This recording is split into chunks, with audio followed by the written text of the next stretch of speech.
Welcome to Siddhivinayak Education Institute.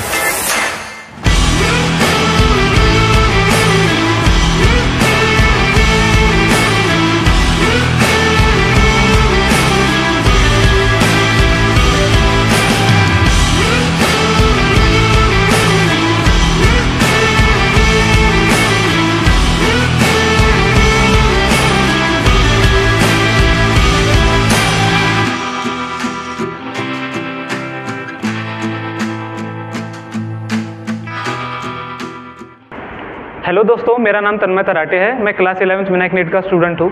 मैं आज आपको ब्रीथिंग और एक्सचेंज ऑफ गैस का एक ऐसा टॉपिक पढ़ाने वाला हूँ जो लोगों को लगता है कि एक तरीके का थ्योरेटिकल है और एक तरीके का कंसेप्चुअल टॉपिक है। जब भी आप इसमें टेस्ट देते होगे तो इसके जो भी क्वेश्चन फॉर्म हो रहे वो एक तरीके से कंसेप्चुअल क्वेश्चन फॉर्म हो रहे और हम थ्योरेटिकल अप्रोच से पढ़ के जाते हैं और इसका जो क्वेश्चन आ रहे हैं वो पूरे के पूरे कंसेप्चुअल आ रहे हैं। तो मैं आज आपको ये टॉपिक इसलिए पढ़ा रहा हूँ क्योंकि जो ब्रीथिंग और एक्सचेंज ऑफ गैस का जब सामने का पोर्शन है वो एक तरीके का क्या बोलते हैं थ्योरेटिकल टॉपिक है और जो बात का जो पोर्शन है वो कंसेप्चुअल है। तो हम आज इसमें देखने वाले हैं कि कार्ब अमाइनो हीमोग्लोबिन क्यों बोला गया है, ऑक्सी हीमोग्लोबिन क्यों बोला गया है। तो हम देखने वाले हैं कि हमें एनसीईआरटी किस अप्रोच से पढ़ना है, क्योंकि जब हम एनसीईआरटी पढ़ते तो हमें पता ही नहीं था कि हमें किस अप्रोच से पढ़ना है। तो हम सबसे पहले देखने वाले कि क्या अप्रोच लगाना है हमें। हमारे मन में जब भी एनसीईआरटी पढ़ते कोई भी वर्ड हो कोई भी लाइन हो तो हमें सबसे पहले हमारे मन में आने को होना कि ये चीज़ क्यों है, ये चीज़ें को ऐसा ही क्यों बोला जा रहा है, ये प्रोसेस ऐसे ही क्यों परफॉर्म हुई, किस लिए हुई, किस कारणवश हुई, हमारे मन में क्वेश्चन आने को ना। क्योंकि जब तक ये क्वेश्चन फॉर्म नहीं होते आपके मन में तो आपको ये चीज़ तो पकड़ के चलना कि क्या बोलते हैं आपकी एनसीईआरटी पूरी की पूरी कंसेप्चुअल क्लैरिटी नहीं है आपको। तो हम आज यही देखने वाले हैं। जैसे आप ट्रांसपोर्ट ऑफ O2 जब वो टॉपिक खोलते हो तो टॉपिक जब खोलते हो तो आपको सामने की 4 लाइन पता चलती है कि ये जो लाइनें हैं तो वो लाइनें के अंदर में क्या दिया गया है कि कार्ब अमाइनो हीमोग्लोबिन के बारे में बताया है, ऑक्सी हीमोग्लोबिन के बारे में बताया है और हीमोग्लोबिन 4 मॉलिक्यूल ही क्यों कैरी करता है ये बताया गया है। तो हमें ये वर्ड के पीछे भी क्लैरिटी नहीं कि ऑक्सी हीमोग्लोबिन क्यों बोला गया है, कार्ब अमाइनो हीमोग्लोबिन क्यों बोला है। कार्ब एस्टर भी तो बोल सकता था वो इसको, कार्ब एस्टर भी तो बोल सकता था इसको, कार्ब एस्टर ही कार्ब अमाइनो ही क्यों बोला गया है। हमें ये सब चीज़ें के पीछे क्लैरिटी नहीं थी। हमें इतने छोटे से वर्ड के पीछे भी क्लैरिटी नहीं है। हम ऑक्सी हीमोग्लोबिन बोल रहे पर नहीं, ऑक्सी हीमोग्लोबिन के पीछे भी क्लैरिटी नहीं है। हमें हीमोग्लोबिन जो ये वर्ड है इसका भी मतलब नहीं पता कि हीमोग्लोबिन क्या होता है करे। तो आज मैं आपको ऐसे टॉपिक पढ़ाने वाला हूँ और आपको एक तरीके की क्लैरिटी देने वाला हूँ कि किस अप्रोच से एनसीईआरटी पढ़ी जाती है। तो देखो, कार्ब अमाइनो हीमोग्लोबिन लिखा गया है। हीमोग्लोबिन क्या बताता है, जो ग्लोबुलिन वर्ड है क्या है डिसाइड करे, क्या बता रहे हैं ग्लोबुलिन वर्ड। हम जब भी ग्लोबुलिन वर्ड देखते हैं, आप जब भी कहीं पे भी ये चैप्टर हो कहीं कौन सा भी चैप्टर हो, ये तो ग्लोबुलिन वर्ड क्या डिसाइड करता है। ग्लोबुलिन हमें बताता है कि वो एक तरीके का क्या है प्रोटीन है। क्या इंडिकेट करता है ग्लोबुलिन वर्ड, ग्लोबुलिन वर्ड बताता है कि हमें क्या है एक तरीके का प्रोटीन है। तो जब ये प्रोटीन है तो ये देखिए एक क्या है, ये एक तरीके का हीमोग्लोबिन का मॉलिक्यूल है। तो ये क्या है, why haemoglobin carry maximum 4 molecules. इसका भी क्वेश्चन हमें क्या बोलते हैं, इस डायग्राम से पता चलने वाला है कि 4 मॉलिक्यूल ही क्यों है। तो ये क्या है, हीमोग्लोबिन क्या बता रहा है कि एक तरीके का प्रोटीन है। क्या एक तरीके का प्रोटीन है। तो हमें पता है कि जब भी हम क्या बोलते हैं ये एक तरीके क्या प्रोटीन है। तो जब भी हम क्या बोलते हैं प्रोटीन की बात करके तो प्रोटीन के अंदर में पेप्टाइड बॉन्ड प्रेजेंट रहेगा। इसकी तो इन्फॉर्मेशन आपको कहाँ पता चलेगी, बायोमोलिक्यूल्स में पता चलेगी। क्योंकि मैंने पहले ही बता दिया ये एक तरीके का जो टॉपिक एक तरीके का मल्टी कंसेप्चुअल टॉपिक है। मल्टी कंसेप्चुअल टॉपिक है किस तरह से, क्योंकि इसमें हार्ट का भी कहीं ना कहीं रोल क्या बोलते हैं, हार्ट की पाथवे का भी कहीं ना कहीं बताया गया है। क्योंकि यहाँ पे डिफ्यूजन के बारे में बताया गया है। क्या बताया गया है, डिफ्यूजन के बारे में बताया गया है। ये लाइनों के अंदर में डिफ्यूजन का जिक्र है। तो ये डिफ्यूजन का जिक्र कहाँ होता है, हार्ट में होता है। क्योंकि हार्ट की जो पाथवे वो बताती है कि कहाँ से कहाँ डिफ्यूजन होता है। तो कहीं ना कहीं यह मल्टी कंसेप्चुअल टॉपिक है। ये तो यहाँ पे बायोमोलिक्यूल का भी कहीं ना कहीं रोल आ रहा है, यहाँ हार्ट का भी कहीं ना कहीं रोल आ रहा है और ब्रीथिंग और एक्सचेंज ऑफ गैस का सामने का भी पोर्शन का कहीं ना कहीं रोल आ रहा है। तो ये चीज आपके दिमाग में बैठाल के रखना कि मल्टी कंसेप्चुअल टॉपिक है। तो इसको कहीं ना कहीं हमें थोड़े थोड़े कंसेप्ट पता रहने को ना उस चैप्टर के कि चीजें क्यों हो रही है। तो जैसे कि ये हीमोग्लोबिन का मॉलिक्यूल है और मैंने आपको पहले ही बता दिया ग्लोबुलिन वर्ड क्या इंडिकेट करता है, एक तरीके से प्रोटीन को इंडिकेट करता है। तो प्रोटीन जहाँ पे भी प्रेजेंट रहेगा तो वहाँ पे क्या प्रेजेंट रहेगा, पेप्टाइड बॉन्ड प्रेजेंट रहेगा। क्या प्रेजेंट रहेगा, पेप्टाइड बॉन्ड प्रेजेंट रहेगा। तो यहाँ पे कितने पेप्टाइड बॉन्ड प्रेजेंट दिख रहे हैं, ये जितने भी है क्या है एक तरीके से पेप्टाइड बॉन्ड है। क्या है एक तरीके से पेप्टाइड बॉन्ड है। क्या एक तरीके से पेप्टाइड बॉन्ड है। तो आप देख सकते हो कि हीमोग्लोबिन का मॉलिक्यूल है, इसके अंदर में क्या कितने चेन प्रेजेंट है पेप्टाइड की, 4 पेप्टाइड की चेन प्रेजेंट है। तो इसको हमने 2 ग्रुप में डिवाइड कर दिया, 2 अल्फा बोल दिए और 2 क्या बोल दिए, बीटा बोल दिए। क्या बोल दिए, 2 अल्फा बोल दिए और 2 क्या बोल दिए, बीटा बोल दिए। तो इसके अंदर में आपको क्या बोलते हैं, क्या चीज का आंसर मिलने वाला है इस डायग्राम से, आपको ये चीज का आंसर मिलने वाला है कि ऑक्सी हीमोग्लोबिन क्यों बोल रहे हैं। आपको दूसरा आंसर मिलने वाला है कि हमसे कार्ब अमाइनो ही क्यों बोल रहे हैं। तीसरा आंसर आपको क्या बोलते हैं मिलने वाला है कि 4 मॉलिक्यूल ही क्यों कैरी कर रहा है। तो आपको कहीं ना कहीं ये क्वेश्चन से एनसीईआरटी की 3 लाइन के बारे में पता चलेगा कि ऐसा चीजें क्यों हो रही है करके। तो हम सबसे पहले आते हैं कि ये 4 मॉलिक्यूल क्यों कैरी कर रहा है। तो आपको इंडिकेशन आ रही होगी कि 4 मॉलिक्यूल क्यों कैरी कर रहा है, क्योंकि यहाँ पे 4 क्या प्रेजेंट है, 4 पेप्टाइड की चेन प्रेजेंट है। क्या प्रेजेंट है? 4 पेप्टाइड बॉन्ड की चेन प्रेजेंट है। अगर 4 पेप्टाइड बॉन्ड की प्रेजेंट है तो एट द टाइम एक समय के अंदर में कितने मॉलिक्यूल्स को कैरी कर सकता है? ये ज्यादा से ज्यादा 4 मॉलिक्यूल को कैरी कर सकता है। करके एनसीईआरटी बोलती है कि एक हीमोग्लोबिन कितने मॉलिक्यूल को कैरी कर सकता है? मैक्सिमम 4 मॉलिक्यूल को कैरी कर सकता है, क्योंकि उसके पास में आखिरी में तो 4 मॉलिक्यूल ही प्रेजेंट है ना, 4 पेप्टाइड बॉन्ड ही प्रेजेंट है। अगर 4 पेप्टाइड बॉन्ड प्रेजेंट है तो वो उससे ज्यादा कैरी कर ही नहीं सकता। अब दूसरे आपको बाद में आश्चर्यचकित होगा कि एक हीमोग्लोबिन एक समय पे, क्या देखो ये क्या है हमारी अमाइनो, ये क्या ग्रुप है? अमाइनो ग्रुप है। क्या है ये? अमाइनो ग्रुप है। उसके साथ में किसकी बाइंडिंग हुई है? किसकी बाइंडिंग हुई है? CO2 की बाइंडिंग हुई है। किसकी बाइंडिंग हुई है? CO2 की बाइंडिंग हुई है। तो आपको इसे इंडिकेशन आ रही होगी, क्या आ रही होगी? आपको इसे इंडिकेशन आ रही होगी कि इसे कार्ब अमाइनो क्यों बोला जा रहा है। कार्ब एस्टर भी तो बोल सकते थे, कार्ब एस्टर भी तो बोल सकते थे, कार्ब अमाइनो ही क्यों बोला जा रहा है? क्योंकि ये अमाइनो ग्रुप से बाइंडिंग कर रही है। किससे बाइंडिंग कर रही है? कार्ब अमाइनो ग्रुप से बाइंडिंग कर रही है। करके हम इसे अमाइनो ही बोल रहे हैं, ना कि हम इस्टर बोल रहे हैं। कार्ब अमाइनो बोलेंगे तो क्योंकि अमाइनो ग्रुप से बाइंडिंग कर रही है। अगर यहाँ पे इस्टर बॉन्ड प्रेजेंट रहा रहता तो हम इसे कार्ब इस्टर बोल सकते थे। पर हीमोग्लोबिन के अंदर में कहीं ना कहीं किसकी बाइंडिंग हो रही है? अमाइनो ग्रुप की बाइंडिंग हो रही है। तो अगर अमाइनो ग्रुप की बाइंडिंग हो रही है तो हम इसे कार्ब अमाइनो बोलोगे। और जो हमारी O2 की बाइंडिंग हो रही है किससे हो रही है? Fe से हो रही है। किससे हो रही है? Fe से हो रही है। अगर Fe से हो रही है तो हम इसे क्या बोलेंगे? सिंपली ऑक्सी हीमोग्लोबिन ही बोल रहे हैं, और कुछ नहीं बोल रहे हैं। हम इसे ऑक्सी इस्टर नहीं बोल रहे, ऑक्सी कुछ नहीं बोल रहे, क्योंकि इसके साथ में जो ग्रुप चिपका हुआ है सिंपली क्या है? Fe2 पॉजिटिव है। तो आपको एक क्वेश्चन फॉर्म कर सकता है किसके अंदर में, नीट के अंदर में एक सिंपल क्वेश्चन फॉर्म कर सकता है कि O2 की बाइंडिंग हीमोग्लोबिन के कौन से मॉलिक्यूल से होती है? किससे होती है? Fe2 पॉजिटिव से होती है। आराम से क्वेश्चन फॉर्म हो सकता है कि इसकी बाइंडिंग किससे होती है। तो आपको ध्यान में रखने को ना कि एनसीईआरटी में अक्सर मैडम और सर लोग ये स्ट्रक्चर नहीं पढ़ाते, पर ये गलती करते क्योंकि ये स्ट्रक्चर कहीं ना कहीं एनसीईआरटी की 3 लाइन के बारे में बता है कि चीजें क्यों हो रही है। तो आपको सबसे पहले ये एक क्वेश्चन फॉर्म हो सकता है एनसीईआरटी से, में से एक सिंपल क्वेश्चन फॉर्म हो सकता है नीट एग्जाम के अंदर में कि ये चीजें 4 मॉलिक्यूल ही क्यों कैरी करती है, ये कार्ब अमाइनो क्यों बोला जा रहा है, ऑक्सीजन की बाइंडिंग किससे हो रही है। ये छोटे छोटे से क्वेश्चन है, पर कहीं ना कहीं कंसेप्चुअल क्वेश्चन है जो लोगों को पता नहीं रहते, क्योंकि कहीं ना कहीं कोचिंगों में हीमोग्लोबिन का मॉलिक्यूल नहीं पढ़ाया जाता। तो आप देखोगे कि 4 मॉलिक्यूल क्यों कैरी कर रहे हैं? क्योंकि 4 पेप्टाइड बॉन्ड की चेन प्रेजेंट है। ये किस, हम इसे कार्ब अमाइनो क्यों बोल रहे हैं? क्योंकि इसके साथ में किसकी बाइंडिंग हो रही है? अमाइनो ग्रुप के साथ में बाइंडिंग हो रही है CO2 की। Fe की बाइंडिंग किसके साथ में हो रही है? O2 के साथ में हो रही है। तो अब उसके बाद में आपके मन में क्वेश्चन अराइज हो सकता है कि क्या ये हीमोग्लोबिन एक साथ में O2 को भी कैरी करेगा या CO2 को भी कैरी करेगा? तो नहीं, एट द टाइम बस एक तो ये CO2 को कैरी करेगा, एक तो O2 को कैरी करेगा। ऐसा नहीं हो सकता क्योंकि दोनों को कैरी कर रहा है। एक समय पे कभी भी एक हीमोग्लोबिन कभी भी एक ही गैस को कैरी कर सकता है। एक तो CO2 को कैरी करेगा, एक तो O2 को कैरी करेगा। किसको कैरी करेगा? एक समय पे एक तो CO2 को कैरी करेगा, एक तो O2 को कैरी करेगा। हम बाद में जब आगे में पढ़ते हैं किसमें, जब CO2 का टॉपिक पढ़ते हैं तो आखिरी लाइन लिखी रहती है कि एवरी 100 ml ऑफ ब्लड क्या कैरी करता है? 4 ml CO2 को कैरी करता है। ये यहाँ पे 5 ml कैरी करता है। हमें इसके पीछे का लॉजिक ही नहीं पता कि ये चीजें क्यों हो रही है। इसके पीछे का लॉजिक ही नहीं पता क्योंकि हम कंसेप्चुअल पढ़ते नहीं, आखिर में पढ़ लेते कि 4 ml है। क्या पढ़ा है? ये क्या कर लेते हैं? पूरा का पूरा रट लेते। क्या कर लेते? रट लेते। पर इसके पीछे का लोगों को लॉजिक ही नहीं पता। जब क्वेश्चन फॉर्म होता है तो कंसेप्चुअल फॉर्म होता है, हमें पता ही नहीं है कि इसके पीछे क्या एक्सपेरिमेंट है, एक्सपेरिमेंट में क्या चीज की वैल्यू ली गई है, ब्लड का कितना ml लिया गया है, ब्लड के अंदर में हीमोग्लोबिन का कितना प्रेजेंस था। हमें ये सब चीज के पीछे की क्लैरिटी ही नहीं रहती और लोग बस इसको रटने की कोशिश करते हैं और आखिर में कुछ पता ही नहीं रहता। सालों को कुछ पता ही नहीं रहता, इसको आखिर में कुछ पता ही नहीं रहता हमें कि एक कौन सी कंडीशन के अंदर में, यहाँ पे फिजियोलॉजिकल कंडीशन लिखी गई है कि एक नॉर्मल कंडीशन के अंदर में आप रेस्ट की कंडीशन में हो। यहाँ पे कंडीशन दिखाई गई है, आपको यहाँ पे कंडीशन बताई नहीं गई है। आपको सबसे पहली बात तो यहाँ पे कंडीशन भी नहीं बताई गई है कि कंडीशन रेस्ट की क्या नहीं है करके। तो यहाँ पे तो आपको क्वेश्चन पूछेगा कि फिजियोलॉजिकल कंडीशन के अंदर में, एक नॉर्मल कंडीशन के अंदर में, पर आपको इस कंडीशन के अंदर में तो पता नहीं है। पर यहाँ पे नीट का क्वेश्चन पूछ सकता है कि नॉर्मल कंडीशन के अंदर में हो रहा है या फिजियोलॉजिकल कंडीशन के अंदर में हो रहा है। तो एनसीईआरटी जब भी आप पढ़ते हो तो आपको ये चीजें पता रहने को ना कि हमें चीजें क्यों हो रही है, किस लिए हो रही है, किस वजह से हो रही है। तो हमारे मन में कहीं ना कहीं जब भी कोई टॉपिक पढ़े तो ये 3 क्वेश्चन फॉर्म होने को ना कि किस लिए हो रही है, क्यों हो रही है और किस वजह से हो रही है, ये हमें पता रहने को ना। तो मैं आपको सबसे पहले तो ये जो हम वीडियो की शुरुआत कर रहे थे तो बेसिक ओवरव्यू से कर रहे हैं कि चीज़ें क्यों हो रही है, किस लिए हो रही है, कैसे हो रही है। तो मैंने आपको एनसीईआरटी की पहले की ट्रांसपोर्ट ऑफ O2 की 4 लाइन के बारे में बता दिया कि चीज़ें क्या है, किस वजह से हो रही है, किस लिए हो रही है, 4 मॉलिक्यूल्स क्यों कैरी कर रहा है वो, Fe की बाइंडिंग किसके साथ में हो रही है, क्वेश्चन फॉर्म हो सकता है। अमाइनो ही क्यों बोल रहे हैं, कार्ब एस्टर भी तो बोल सकते थे इसको, ऑक्सी हीमोग्लोबिन ही क्यों बोल रहे, ऑक्सी एस्टर भी तो बोल सकते थे। तो इसके पीछे का हर चीज़ के पीछे का मैंने आपको रीजन बता दिया हूँ और मैं आपको इसके आगे में थोड़ा सा बेसिक पढ़ाऊंगा। बेसिक पढ़ाने के बाद हम क्या बोलते हैं टॉपिक के ऊपर मूव करेंगे। तो मैंने आपको बोला था कि सबसे पहले हमने बेसिक पढ़ेंगे करके, तो मैंने आपको बेसिक पूरा का पूरा एक तरीके से बता चुका हूँ। हम मेन टॉपिक के ऊपर में पढ़ रहे हैं कि मेन टॉपिक क्या था हमारा, ट्रांसपोर्ट ऑफ O2। तो सबसे पहले हम क्या देख रहे हैं, एक तरीके से ट्रांसपोर्ट ऑफ O2 देखेंगे।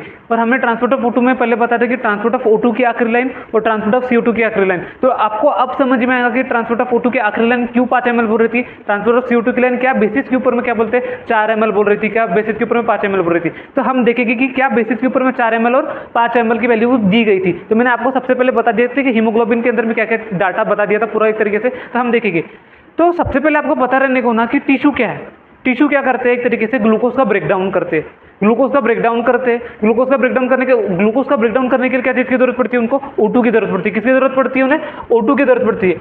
किसका, ग्लूकोज का ब्रेकडाउन करने के लिए किसकी जरूरत पड़ती है, O2 की जरूरत पड़ती है। O2 की जरूरत पड़ने के बाद में क्या होता है, CO2 का फॉर्मेशन होता है। किसका फॉर्मेशन होता है, CO2 का फॉर्मेशन होता है। ये चीजें आपको पता रहने को ना कि ग्लूकोज का ब्रेकडाउन हो रहा है। ग्लूकोज का ब्रेकडाउन किसकी मदद से हो रहा है, O2 की मदद से हो रहा है। किसका फॉर्मेशन हो रहा है, CO2 का फॉर्मेशन हो रहा है। किसका फॉर्मेशन हो रहा है, CO2 का फॉर्मेशन हो रहा है। तो हम दो कंडीशन के अंदर में देखेंगे। किस कंडीशन के अंदर में, एक तो आपकी बुक के अंदर में जब NCERT आप पढ़ते तो वहाँ क्या कर रहा है, नॉर्मल फिजियोलॉजिकल कंडीशन बोला। क्या बोला है, नॉर्मल फिजियोलॉजिकल कंडीशन बोला। तो एक रेस्टिंग कंडीशन हो गई, एक कंडीशन कौन सी हो गई हमारी, स्टेनस कंडीशन हो गई। क्या हो गई, स्टेनस कंडीशन हो गई। जब हम रेस्टिंग कंडीशन के अंदर में, आप भी सोचो कि आप अगर रेस्टिंग कंडीशन के अंदर में आराम से सोए हो, आराम से बैठे हो, आराम से जूस पी रहे हो। गोवा का बीच का याद करो कि गोवा के बीच में आप आराम से बैठे हो, बिल्कुल आराम से सनस्क्रीन लगा के धूप सेक रहे हो। उस कंडीशन के अंदर में आपको जरूरत पड़ेगी कि नहीं पड़ेगी, एनर्जी की जरूरत नहीं पड़ेगी, क्योंकि आपकी बॉडी एक तरीके से किसके अंदर में, रेस्टिंग कंडीशन के अंदर में। अगर आपकी बॉडी रेस्टिंग कंडीशन के अंदर में, तो आपकी बॉडी आपको ग्लूकोज की डिमांड करेगी क्या, नहीं करेगी। एक तरीके से अगर नहीं करेगी तो O2 का यूटिलाइजेशन ज्यादा होगा क्या कम होगा, O2 का यूटिलाइजेशन भी कम होगा। अगर O2 का यूटिलाइजेशन कम होगा तो CO2 का फॉर्मेशन ज्यादा होगा क्या, कम होगा। तो CO2 का फॉर्मेशन भी क्या होगा, एक तरीके से कम होगा। और इसी तरीके से अगर हम स्टेनस कंडीशन की बात करते, किसकी बात करते हैं, स्टेनस कंडीशन की बात करते हैं। अगर हम स्टेनस कंडीशन की बात करेंगे तो स्टेनस कंडीशन क्या, आप दौड़ रहे हो, क्रिकेट खेल रहे हो, कोई एक्टिविटी परफॉर्म कर रहे हो, जिस कंडीशन के अंदर में आपकी बॉडी क्या मांग रही है, ज्यादा क्या बोलते हैं, एनर्जी मांग रही है। अगर ज्यादा एनर्जी मांगेगी तो आपके अंदर में क्या होगा, O2 का यूटिलाइजेशन ज्यादा होगा, क्योंकि क्या करना है आपको, ज्यादा ब्रेकडाउन करना है। किसका ज्यादा ब्रेकडाउन करना है, ग्लूकोज का ज्यादा ब्रेकडाउन करना है। किसका ब्रेकडाउन ज्यादा करना है, ग्लूकोज का ज्यादा ब्रेकडाउन करना है। क्या करना है, ग्लूकोज का ब्रेकडाउन आपको ज्यादा करना है। अगर ग्लूकोज का ब्रेकडाउन आपको ज्यादा करना है तो O2 का यूटिलाइजेशन भी क्या होगा, ज्यादा होगा।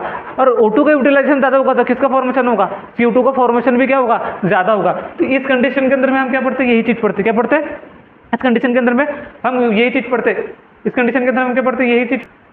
तो मैं आपको ये टॉपिक एक तरीके से ट्रक के रिप्रेजेंट केस में पढ़ाने वाला हूँ कि हमारे पास में क्या है, एक तरीके का ट्रक है। क्या एक तरीके का ट्रक है, तो ट्रक क्या कैरी कर रहा है, 20 ml O2 कैरी कर रहा है। क्या कर रहा है, 20 ml O2 कैरी कर रहा है। क्या है, फुल्ली लोडेड ट्रक है, एक तरीके का ट्रक है। क्या कर रहा है, पूरी की पूरी 20 ml O2 कैरी कर रहा है। इसके अंदर में क्या है, 100 ml ब्लड है। किसके अंदर में, 100 ml ब्लड। आपको याद आ रहा होगा कि मैंने आपको डाटा लिखाया था, 100 ml ब्लड के अंदर में कितनी ml O2 प्रेजेंट रहती है, 20 ml O2 प्रेजेंट रहती है। तो वही बताया गया है कि एक तरीके का ट्रक है जो क्या कैरी कर रहा है, 20 ml O2 कैरी कर रहा है। क्या कर रहा है, 20 ml O2 कैरी कर रहा है। ये ट्रक का नाम क्या है, सो ब्लड है। क्या है, ये ब्लड है।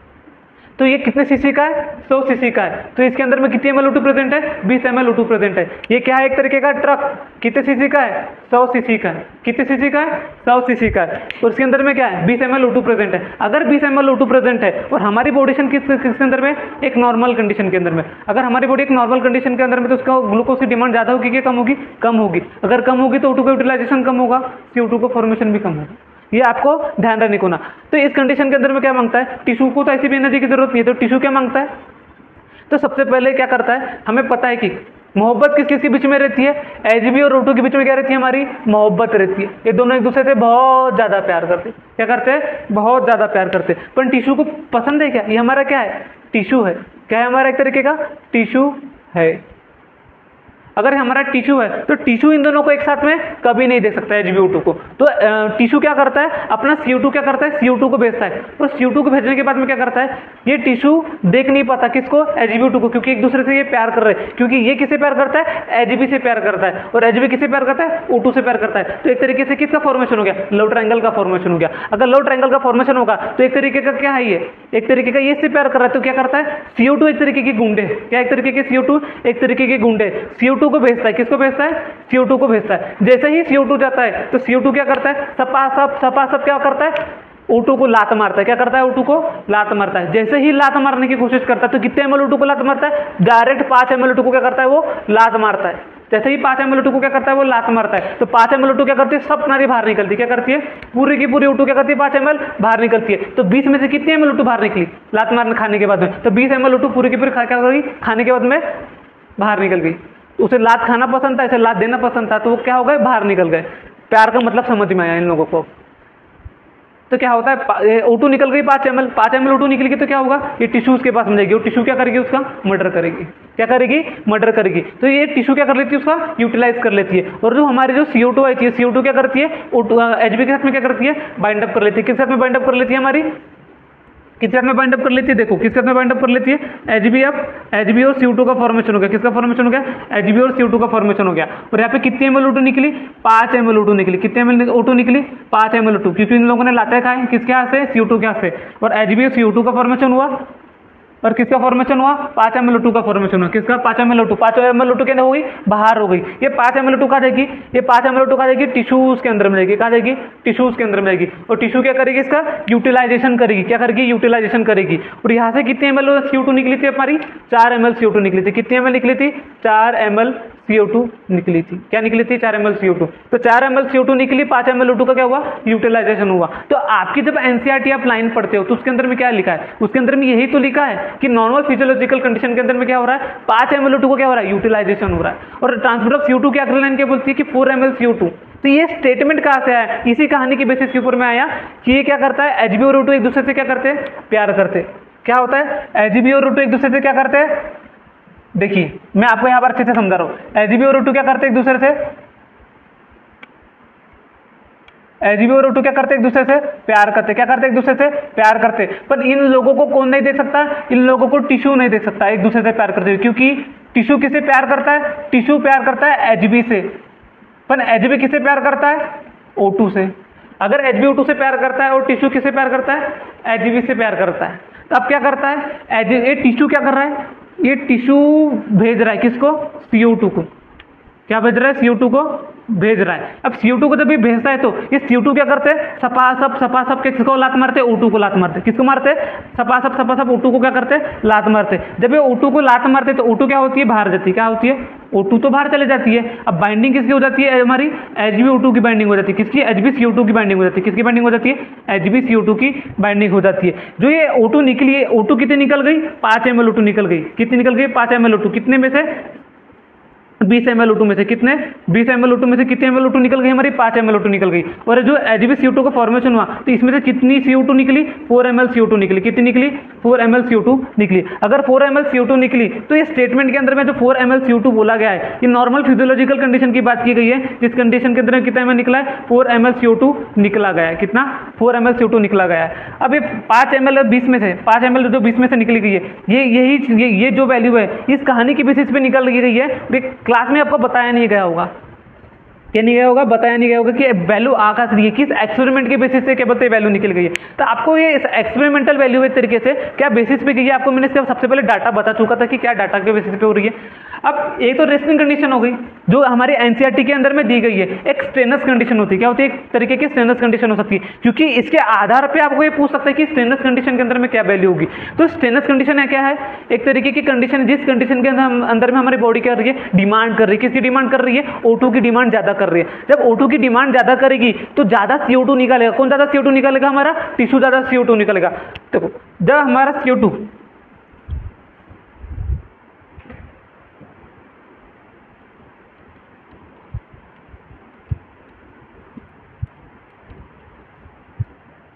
देखो, जब हमारी बॉडी, हम क्रिकेट खेल रहे हैं, हम कोई एक्टिविटी परफॉर्म कर रहे हैं, एक ऐसी एक्टिविटी परफॉर्म कर रहे हैं जिस कंडीशन के अंदर में हमारी बॉडी को क्या होना, एनर्जी ज्यादा होना। अगर एनर्जी ज्यादा होगी, मैंने आपको पहले ही बताया था, अगर एनर्जी की डिमांड ज्यादा होगी तो किसका यूटिलाइजेशन होगा, ज्यादा O2 का यूटिलाइजेशन होगा। ज्यादा किसका फॉर्मेशन होगा, CO2 का फॉर्मेशन भी क्या होगा, ज्यादा होगा। आपको ये बेसिक पता रहने को होना। उसके बाद में मैंने आपको बताया था कि अब एनर्जी की डिमांड ज्यादा है तो O2 की डिमांड ज्यादा होगी।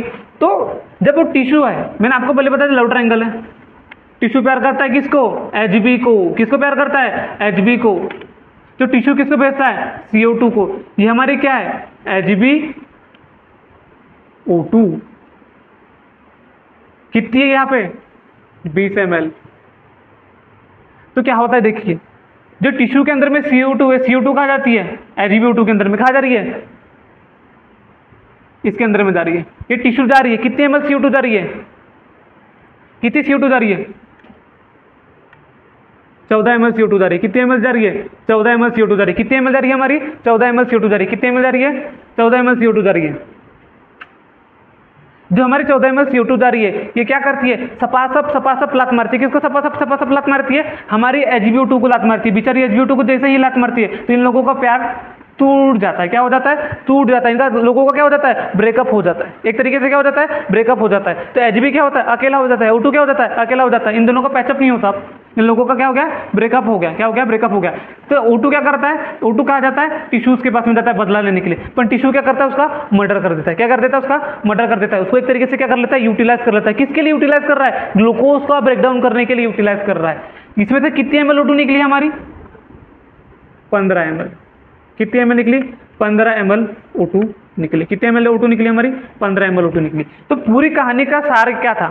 हमारी पूरी कहानी का सार था कि Hb और O2 क्या है? एक दूसरे से प्यार करते। क्या करते? एक दूसरे से प्यार करते। पर दुश्मन कौन है? हमारा टिश्यू है। क्या है हमारा दुश्मन? टिश्यू है। इन लोगों का दुश्मन कौन है? इन लोगों का प्यार था। इन लोगों के बीच में क्या है? लव। क्या एक तरीके से? लव है। क्या एक तरीके से इन दोनों के बीच में लव है। ये क्या है हमारा पिक्चर का?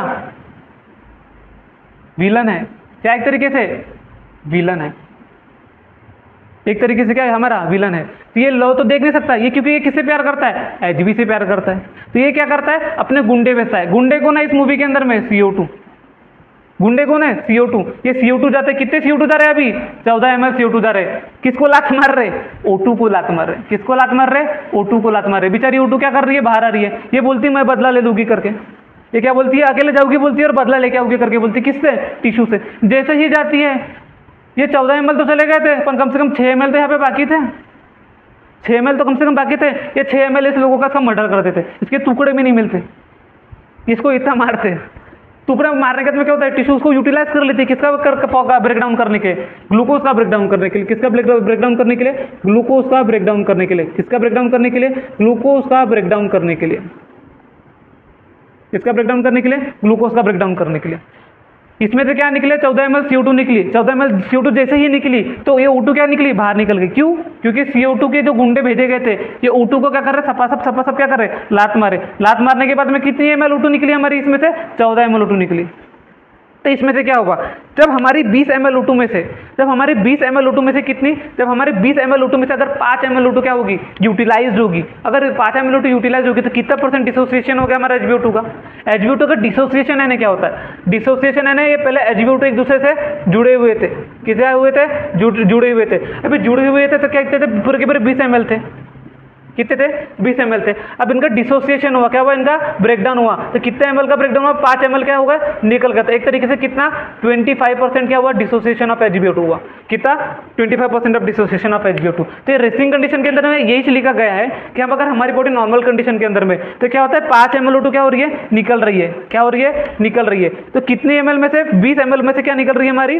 5 ml O2 निकल रही है। अगर 20 ml में से अगर हमारी 5 ml O2 निकलेगी, क्या होगी हमारी? 20 ml में से कितनी? 5 ml O2 निकलेगी। इसका मतलब क्या होगा?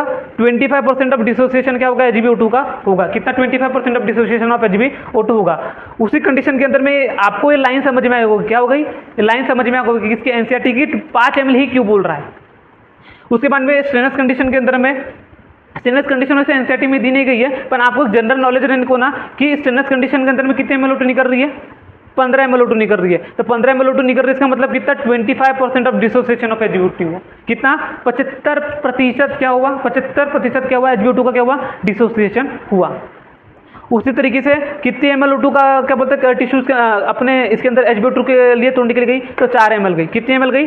4 ml गई। कितनी ml गई? 4 ml गई। तो ये वैल्यू आपको समझ में आएगी कि 4 ml और 5 ml क्यों दी गई है।